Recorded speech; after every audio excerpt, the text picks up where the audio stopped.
Hey, we got to talk Michigan against the NCAA because this stuff broke yesterday, I believe it was. Michigan and the NCAA, this is the battle over sign stealing, the battle over level 1 violations, etc. Connor Stalions, or as Wetzel and company call him, content stallions. That's a fantastic game. He's the gift that just keeps on giving, right?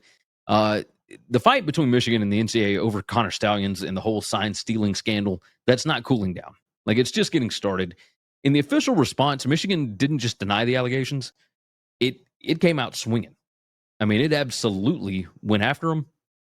The university accused the NCAA of overreach, of exaggeration, of a lack of real evidence. They are making it clear that they are not negotiating. They're going to fight this.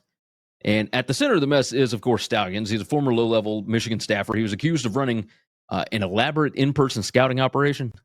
The NCAA claims that Stalions and his network scouted 52 games in person over 3 years, and they violated rules against in-person sign stealing. Michigan said they ain't buying it. They argued that only one of those games was attended by Stalions himself.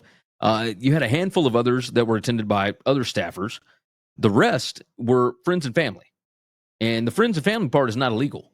As far as the infamous Stalions spy network, Michigan claims that there is no hard proof that coaches knew or even benefited from it. And then there's the twist, right? This is the crazy part. The original tipster came from inside Michigan's own campus, but there's not a name attached to it. The university is pushing for a pre-hearing to uncover the identity of the insider. And, look, confidential sources are pretty common in NCAA investigations. Michigan is arguing that the NCAA cannot build its case on anonymous tips alone, right? The NCAA is hammering Michigan over Sherrone Moore's deleted text messages. The current head coach deleted all of the texts with Stalions on the same day that the NCAA investigation became public. Michigan says it wasn't a cover-up. Moore, they say, deleted the message. Well, he says deleted the messages out of, he was mad. He was frustrated. He was angry, not because he was hiding anything. And the recovered texts kind of prove it. Like, they mostly involved, prospect reminders, basic game talk kind of stuff. And you had some mentions of sign stealing, but there was no proof of in-person scouting. So basically, they recovered all the texts, and there legit was not anything damning in those. Personally, I'll tell you this. Even if you get mad, I don't go and delete text messages not full conversations. That just seems kind of ridiculous to me. I think that this was a panic move more than it was like an angry move. And I just realized that I did not switch those. I should have swapped the bottoms around. Regardless. What about Jim Harbaugh? The NCAA is still going after him for failure to cooperate by not turning over his personal phone records before he left for the NFL. Michigan's defense is that the data was collected but was withheld due to privacy concerns.